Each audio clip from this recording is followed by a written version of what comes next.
Hi, my name is Susan Escudero and I'm going to be commenting on Wes Anderson's Moonrise Kingdom. Moonrise Kingdom was released on May 16, 2012, and was set in 1965 on a fictional island in New England. It is a romantic comedy film.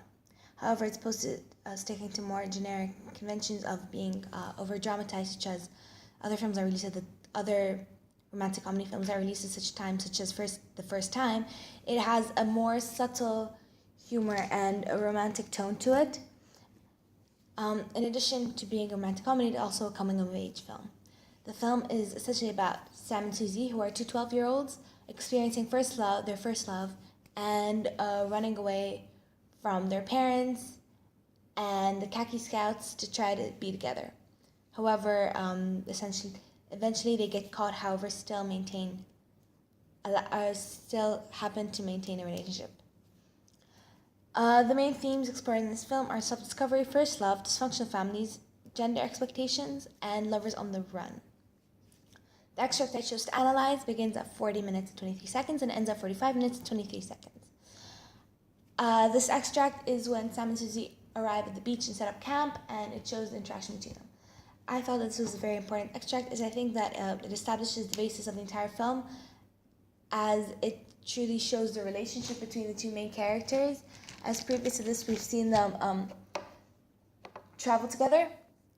However, we have not seen them truly interact, which is why I think this is a very important section of the film. The extract I chose begins with a symmetrical medium shot of Sam and Susie on either side of an old Chickasha sign. And Wes Anderson essentially wanted to create, whenever he creates films, he makes them so that it is almost like the film is a reality, it's a different reality of its own, and it's like a fantastical world which invites the audience to join. However, he always has specific moments where he emphasizes almost an awkwardness, which signposts the fact that you are in fact watching a movie. And this is done in this specific shot through the increased headspace, which is a convention of his, and it is almost unnatural, and it truly emphasizes the fact that it's a film, as it's not what you'd expect to see in real life. In this shot, Sam yells out gleefully, "This is our land," and I think that truly shows the fact that Sam and Susie as well are trying to find their place in the world, as it is a coming-of-age film. They're trying to find their place in the world and find out who they are in general. In this extract, there are various cuts between medium long shots of Sam on a rock and Susie on a rock. While Sam's on a rock, he takes off his coonskin hat. One of Wes Anderson's conventions is that his characters often have very strange headwear. In this case, it's such as in Darjeeling Limited, when one of the characters has his head bandaged. And essentially, in this specific case, I think that's very significant because coonskin hats, not only were they considered very stylish and were worn very often in the 1960s, which is when the film was set, but it's considered a symbol of David Crockett, who was an American folk hero who ran away from his parents at a young age. And I think that very much describes Sam himself, as he ran away from his parents as well, as he was orphaned, and essentially they both share a dysfunctional family background, which Wes Anderson always likes to explore because in various of his films, because he himself came from a dysfunctional family as his parents were divorced.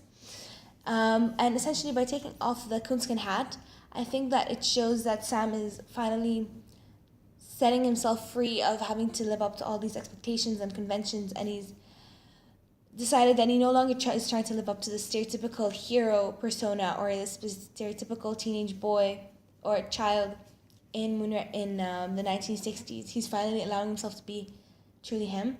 And then there's also a shot of Susie taking off her shoes, and I think the idea of them both taking off articles of clothing almost adds to the vulnerability and innocence almost of the film, as it suggests that when they're together, they are allowing themselves to be themselves with no facades and no pretenses. In the medium long shot of Susie, you can see that she's wearing very bright blue eyeshadow, and that emphasizes the idea of role reversal, which is another one of Wes Anderson's conventions, the idea of children acting older and then and acting like adults and adults acting like children. I think it's truly emphasized the use of the blue eyeshadows that suggests that she's trying to grow up faster than she is. As she is 12, and bright blue eyeshadow is not considered to be expected from such young children, and I think that truly emphasizes her hurry to grow up. There is a symmetrical extreme long shot of Sam and Susie on either side of the beach, jumping into the ocean at the same time, and they look very tiny, very small in this specific shot. And I think that shows how, even though they are happy and they are themselves and they're learning to be who they want to be, they are still powerless in the grand scheme of things. Specifically in the film, when they're being persecuted by the khaki scouts and then they're being tracked down by their parents. The idea that although they act older and they act more mature than they truly are still children. So it's almost a reminder that. And it almost foreshadows that the idea that they're going to get caught eventually in the end, which they do, because it suggests that they are very small and weak.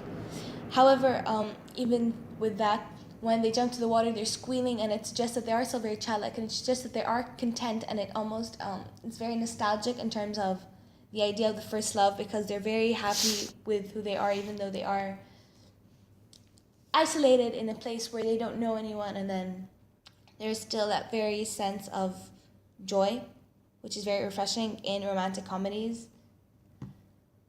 Then there's a pan shot of the camp that they've set up, and I think that truly shows the relationship between them, and and it's almost ironic of two children being in a relationship, because they seem very mature as they've set up a fire in a tent, and they even have a drying rack, and that's just very stable, almost home that they've set up for themselves.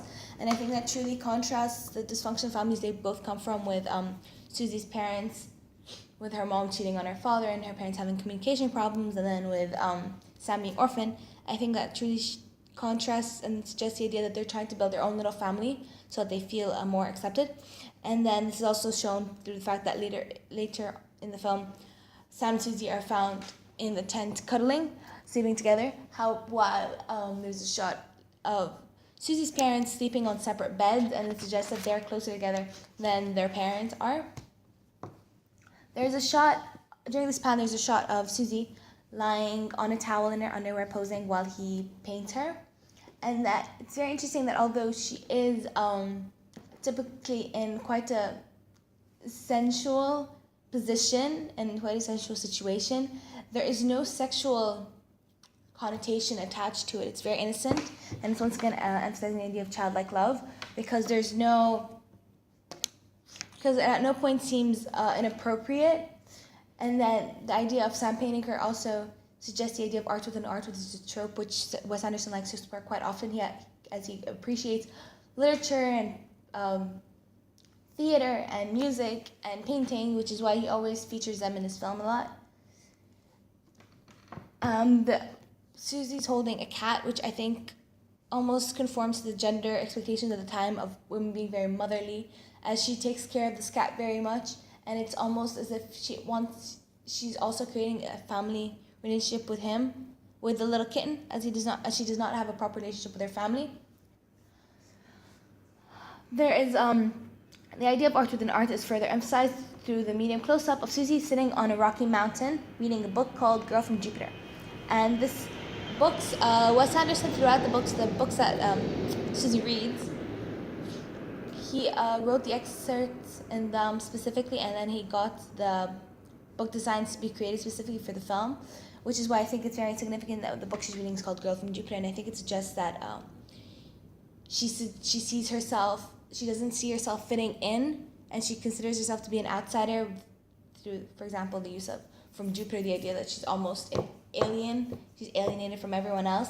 And then Wes Anderson, I think he truly explored the idea of art within art through the fact that it's almost as though Susie is finding an escape from reality in a fantasy book, the same way the audience is finding an escape from their reality in the film, which I think is very interesting. This is followed by a binocular shot of a swan. And swans are a common convention used in romantic comedies, once again, as they symbolize love and freedom. And then there's also a very pink hue to the shot, and I think that could almost be a reference to the idea of having rose-colored glasses on, and the idea that when you're in love and first love, there's you see everything idealistically, and you see everything from a childlike perspective. Almost everything's new and everything's brighter, which is what I think that reference is. Then there's a medium close-up of Sam wearing a pearl brooch on his khaki scout uniform and having flowers in his hair. Once again, flowers are a generic convention of romantic comedies. And I think that the idea that he's wearing quite effeminate outfits, accessories such as pearls and flowers, are challenging the gender expectations in the 1960s, as 1960s gender expectations were quite conservative. However, show that he's willing to be an individual, and he's willing to set free, and that almost makes him quite powerful, the idea that he does not feel the need to conform to anything. When Sam and Susie are talking, Susie says that she believes orphans have more special lives, and I think that that's almost Wes is projecting almost part of himself, as although he was not an orphan, he did come from a dysfunctional family, and I think that since he wanted to create the ideal world for people in a first relationship, I think that he might have been projecting the idea that he wanted as a kid, or even now, he wanted someone to truly accept him for who he is. And then that line, more special lives, is almost a direct reference to Badlands, to what Holly says in Badlands, which is a film that was set in 1958, and it's also a film about lovers on the run, which is a parallel to Wes Anderson's Moonrise Kingdom. And then the idea of Badlands is also referenced during the long shot of a beach as Sam and Susie enter and begin to dance. This dancing scene was also mirrored from Badlands' shot of the two main characters dancing. The characters are quite carefree and awkward, and which makes them almost more relatable because they're not trying to put on any pretense or seeming as though they're better than they are. They're very willing to be themselves, and I think that once again links the idea of self-discovery and love, as it suggests that they're willing to accept each other and watch themselves grow as they are. And as well, previously to them coming on the beach was very peaceful, and I think that almost suggests that Sam and Susie are disrupting the peace, which is, you could say, in the whole film is essentially what they do, as Susie's family is quite content, and then if you discount the dysfunctionalism of it, and then the khaki scouts are quite content until Sam and Susie decide to leave and they cause an uproar. So essentially I could think that might be representing the fact that they disrupt the peace. The handheld camera moves closer to them as they start to dance together as well, and I think that the use of the handheld camera truly adds to the authenticity of the film, as it makes it seem less planned and more as if you're actually in the moment, which adds to the childhood vulnerability of it. During the shot of the beach, there's a song playing called Le Temps de l'Amour by François Hardy, which translates to the times of love, which is once again a reference to the love story between the two children. And the French singer herself, also came from a dysfunctional family, so I think that could be Wes Anderson once again playing an homage to dysfunctional families. And then early on in the film, Susie says that that was one of her favorite albums, so I think that maybe she sees herself in her, as they both share a similar background. In the shot earlier, in the extract of them jumping into the beach, into the ocean, the music playing it's orchestra music, and it's quite soft, and it doesn't distract. However, it only adds to the whimsical and fantastical nature of the film without distracting from the actual information. Wes Anderson uses two unknown characters in this film, which is quite uncommon for him, considering he usually uses the same same actors throughout various of his movies. However, in this case, the actors, it was the first film they've both been in, and I think that truly adds to the idea of first love, as it's the first experience that the audience has with the characters. They don't project any preconceptions of who they think they're going to be or how they're going to act. It's very new for both the audience and for the characters.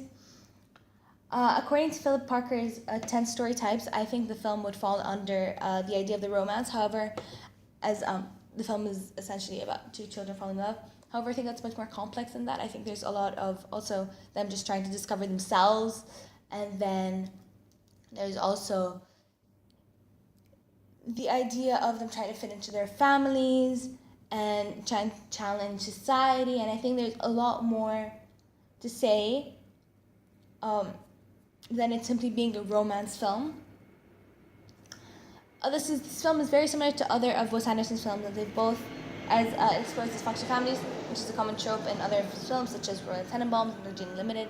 However, this is one of the first films. I think this might be the only film where he focuses just strictly on the children, and the adults are almost like background characters. In fact, Wes Anderson been thinking of doing this idea of two 12-year-olds falling in love for about 8 to 10 years, and he only decided to add in the adults later on. So they're very much an afterthought, and I think that really suggests that the whole point of this film is about children.